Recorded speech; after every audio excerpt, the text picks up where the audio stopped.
14 अगस्त 1947 की रात। ये वो रात थी जब हिंदुस्तान के लोग सदियों की गुलामी से निकलकर आजादी की दहलीज पर खड़े थे। करोड़ों भारतीय इस लम्हे का बेसब्री से इंतजार कर रहे थे, लेकिन सुबह होने से पहले वो जश्न की रात एक ऐसा जख्म दे गई जो आज तक नहीं भरा। हमारे देश को अंग्रेजों की गुलामी से आजादी तो मिल गई थी, लेकिन जाते जाते अंग्रेज अखंड भारत में ऐसी ज्वाला भड़का गए जिसे 15 लाख मासूम लोगों के खून से बुझाया गया। अंग्रेजों ने अखंड भारत को दो टुकड़ों में बांट दिया, भारत और पाकिस्तान। जहां एक तरफ भारत में आजादी का जश्न मनाया जा रहा था, वहीं दूसरी तरफ खून की नदियां बह रही थी। लाखों लोग अपने घर, अपनी जमीन और अपनों को छोड़कर भाग रहे थे। दोस्तों, आज के इस वीडियो में हम आपको भारत के इतिहास में 77 साल पीछे ले जाएंगे और आजाद भारत की कुछ ऐसी तस्वीरें दिखाएंगे जिन्हें देख आपके रोंगटे खड़े हो जाएंगे और आपकी आंखों में आंसू आ जाएंगे। लेकिन आगे बढ़ने से पहले हमारी एक छोटी सी रिक्वेस्ट है कि हर भारतीय और पाकिस्तानी इस वीडियो को पूरा जरूर देखे। अखंड भारत, जहां हर धर्म के लोग एक साथ मिलकर खुशी से रहा करते थे, जहां सन 1857 में आजादी की लड़ाई हिंदू और मुस्लिम दोनों धर्म के क्रांतिकारी लोग एक साथ मिलकर लड़ रहे थे। लेकिन अंग्रेजों की नीति थी डिवाइड एंड रूल, यानी फूट डालो और राज करो। हिंदू और मुस्लिम जो सदियों से साथ रहते थे, अंग्रेजों ने उनके बीच फूट डालने की कोशिश शुरू कर दी। जैसे हिंदुओं और मुस्लिमों को अलग अलग नौकरियां दी, उनके लिए अलग अलग स्कूल बनाए और धार्मिक मुद्दों को हवा दी। अंग्रेजों ने छोटी छोटी बातों को बढ़ा चढ़ाकर दोनों समुदायों में नफरत का बीज बो दिया था। वो हिंदुओं और मुस्लिमों को एक दूसरे के खिलाफ भड़काते रहे। धीरे धीरे ये नफरत इतनी गहरी हो गई कि बात बंटवारे तक पहुंच गई। लेकिन हैरानी की बात यह थी कि हिंदुस्तान के दो टुकड़े करने की जिम्मेदारी सिरिल रैडक्लिफ नाम के जिस ब्रिटिश जज को दी गई थी, भारत में रहना तो दूर, उसने कभी भारत का दौरा तक नहीं किया था। उन्हें सिर्फ 6 हफ्तों में यह तय करना था कि कौन सी जमीन भारत की होगी और कौन सी पाकिस्तान की।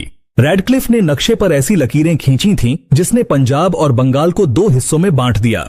ये लकीरें इतनी जल्दबाजी में खींची गई कि कई गांव, कस्बे और परिवार रातों रात बट गए। लोग सुबह उठे तो पता चला कि उनका घर भारत में है, लेकिन खेत पाकिस्तान में। जिन जगहों पर लोग पीढ़ियों से साथ रह रहे थे, एक ही दिन में वो हिंदुस्तानी से पाकिस्तानी बना दिए गए। ये फैसले ना जमीन को समझकर किए गए, ना लोगों से पूछकर। बस एक अंग्रेज की कलम चली और इतिहास हमेशा के लिए बदल गया। दोस्तों, आजादी के वक्त जब बंटवारा हुआ तो हिंदुस्तान में बारिश का मौसम था। नदियां उफान पर थीं। बाढ़ की वजह से किसानों की फसलें बर्बाद हो चुकी थीं। करीब 2 करोड़ लोग अपने घर छोड़कर इधर से उधर भाग रहे थे। जहां एक तरफ लाखों हिंदू पाकिस्तान से भारत की ओर पलायन कर रहे थे, वहीं दूसरी तरफ लाखों मुस्लिम भारत से पाकिस्तान की तरफ भाग रहे थे। इस वक्त अपनी स्क्रीन पर आप दिल्ली से लाहौर जाने वाली ट्रेन की वीडियो फुटेज देख रहे हैं। लोग ट्रेनों की छतों पर बैठकर सफर करने पर मजबूर थे और जिन्हें ट्रेन नहीं मिल रही थी, वो लोग ट्रकों में बैठकर पलायन कर रहे थे। कुछ लोग बैलगाड़ियों का सहारा ले रहे थे तो कुछ परिवार साइकिल पर ही अपना जरूरत का सामान लादकर एक देश से दूसरे देश की तरफ दौड़े चले जा रहे थे। जहां एक तरफ करोड़ों लोगों के लिए आजादी किसी वरदान से कम नहीं थी, वहीं लाखों लोगों के लिए ये एक अभिशाप बन चुका था, क्योंकि अपना सब कुछ छोड़कर जान बचाते हुए दूसरे देश में भागना किसी भयानक सपने से कम नहीं था। हालांकि बंटवारे की ये दास्तान तो आजादी से कई साल पहले ही लिखी जा चुकी थी, क्योंकि अंग्रेजों ने देशवासियों में धर्म को लेकर ऐसा जहर भर दिया था जिससे कई पॉलिटिकल लीडर्स ने तो धर्म के नाम पर ही अपनी पार्टीज बना ली थी। जैसे कि मुस्लिम लीग के चीफ मोहम्मद अली जिन्ना ने आजादी से कई साल पहले ही ये जिद पकड़ ली थी कि हिंदुस्तान में रहने वाले मुस्लिमों को एक अलग मुल्क दिया जाए, और उनकी इस जिद ने हिंदुस्तान के भाईचारे और संस्कृति को ऐसी गहरी चोट पहुंचाई जिसके निशान आज भी देखने को मिलते हैं। इस वक्त आप स्क्रीन पर जिन तस्वीरों को देख रहे हैं, ये उस वक्त की तस्वीरें हैं जब मोहम्मद अली जिन्ना ने पाकिस्तान का गवर्नर जनरल बनने की शपथ लेकर अपनी जिद पूरी की थी और वे अपनी पसंदीदा कुर्सी पर विराजमान हो गए थे। 1947 में लॉर्ड लुईस माउंटबेटन भारत के आखिरी वायसराय बने।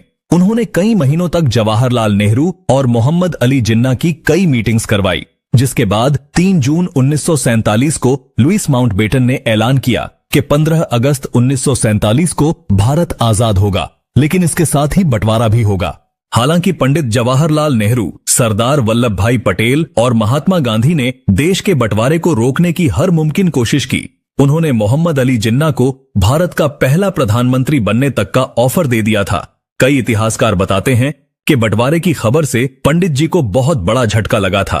14 अगस्त की शाम को जब नेहरू जी अपने घर पर इंदिरा गांधी और पद्मा नायडू के साथ आजादी के भाषण की तैयारी कर रहे थे, तभी अचानक फोन की घंटी बजी। नेहरू जी ने जब फोन उठाया तो उन्हें एक दुखद खबर मिली।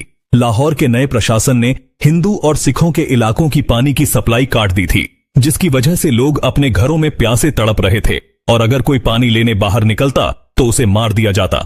देखते ही देखते हिंसा की आग भड़क उठी, जिसने पूरे हिंदुस्तान को अपनी चपेट में ले लिया। पंजाब और बंगाल में सबसे ज्यादा दंगे हुए, लोग एक दूसरे के खून के प्यासे हो गए थे। ये खबर सुनकर नेहरू का चेहरा लाल हो गया, उनकी आंखों में आंसू थे, लेकिन फिर उन्होंने हिम्मत जुटाई और अपने आप को संभालते हुए 14 अगस्त की रात 11:55 पर नेहरू जी संसद के सेंट्रल हॉल में भाषण देना शुरू करते हैं। पंडित जी का यह भाषण सुनने के बाद महात्मा गांधी के नाम का नारा लगाते हुए देशवासियों ने आजादी का शंखनाद बजाया था। लेकिन करोड़ों देशवासियों को क्या पता था कि कुछ इलाकों में देश के लोग इस आजादी की बहुत बड़ी कीमत चुका रहे हैं। इस वक्त आप अपनी स्क्रीन पर जो वीडियो फुटेज देख रहे हैं, ये भारत और पाकिस्तान के रिफ्यूजी कैंप्स की कुछ दुर्लभ वीडियोज हैं। कैसे छोटे छोटे बच्चे नल के आगे एक बाल्टी पानी भरने के लिए लाइन में लगे हुए हैं, जिन्हें उठाकर काफी देर तक चलने के बाद ये उन रिफ्यूजी कैंप्स में पहुंचते हैं जहां इनके रहने के लिए छत तक नहीं है, बस छांव के लिए कुछ फटे हुए टेंट और पेड़ हैं, जहां बैठने की जगह इतनी कम है कि लोग कड़कती धूप में तपती हुई जमीन पर बैठकर अपनी हड्डियों को जला रहे हैं। कुछ बच्चों के पास तो पहनने के लिए कपड़े तक नहीं है। 2 दिन पहले सुख शांति से जीवन व्यतीत करने वाले लोग आज शरणार्थी बन चुके हैं। महिलाएं हाथ जोड़कर अपने परिवार के लिए खाना और रहने की मांग कर रही हैं। भूख की वजह से तड़पते हुए बच्चों का शरीर कुपोषित हो चुका है, लेकिन फिर भी लाखों लोग अपना घर छोड़कर बिना किसी मंजिल के आगे बढ़ते जा रहे हैं। इस ट्रेन के हालात देखिए, जिसमें लोग खिड़की पर लटक कर अपनी जान को जोखिम में डालने से भी पीछे नहीं हट रहे हैं, क्योंकि इन्हें किसी भी तरह पाकिस्तान से भारत पहुंचना है। ये तस्वीरें लाहौर की हैं, जहां लोग ट्रेन की पटरियों के पास बैठकर ही खाना पका रहे हैं, ताकि जब ट्रेन आए तो ये लोग जल्दी से ट्रेन में सवार हो सकें। यहां खड़ी इस ट्रेन के न सिर्फ ऊपर बल्कि 2 डिब्बों के बीच खाली जगह पर भी लोग खचाखच भरे हुए हैं, जिनके हाथों में अपना कुछ टूटा फूटा सामान और दिल में जिंदा रहने की उम्मीद है। असल में उस वक्त जो कुछ भी हुआ था उसके बारे में सोचकर ही रूह कांप जाती है। दोस्तों, इस फुटेज को देखकर आपकी आंखों में भी आंसू आ जाएंगे। दरअसल ये बेचारे वो लोग हैं जो उस वक्त भूख के कारण तड़प तड़प कर मर गए थे। हाथ में थाली लिए रिफ्यूजी कैंप में हमारे देशवासी पेट भर खाने के लिए लंबी लाइनों में लगे हुए थे, और जब उन्हें खाना मिल रहा था तो उनके चेहरों पर ऐसी मुस्कुराहट दिख रही थी जैसे उन्हें जिंदगी मिल गई हो।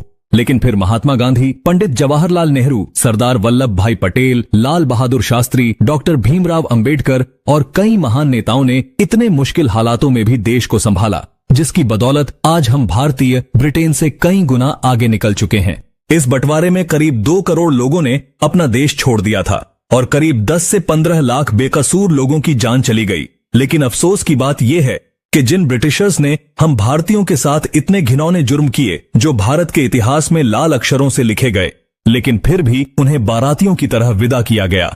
28 फरवरी 1948 के दिन जब अंग्रेजों की आखिरी टुकड़ी हमारा देश छोड़कर जा रही थी, तो उन्हें बैंड बाजे के साथ विदा किया गया था, जिसके बाद अंग्रेज मुंबई से अपनी बोट में सवार होकर बड़ी शान से ब्रिटेन का झंडा लहराते हुए हमेशा के लिए वापस लौट गए।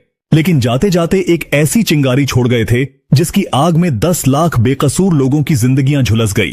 किसी के बाप को मार दिया गया, किसी की मां ने तड़प तड़प कर दम तोड़ दिया, किसी का भाई बिछड़ गया तो किसी की बहन पीछे छूट गई। दोस्तों, अगर आप ये वीडियो अभी तक देख रहे हैं और अगर आप भी उन लाखों लोगों के दर्द को दिल से महसूस करते हैं, तो कमेंट बॉक्स में उन्हें श्रद्धांजलि जरूर दें और इस वीडियो को ज्यादा से ज्यादा शेयर कीजिए। दोस्तों, ऐसी ही दिलचस्प और सच्ची वीडियोस देखने के लिए हमारे चैनल को सब्सक्राइब करके पास वाली घंटी के बटन को भी जरूर दबाएं। जय हिंद।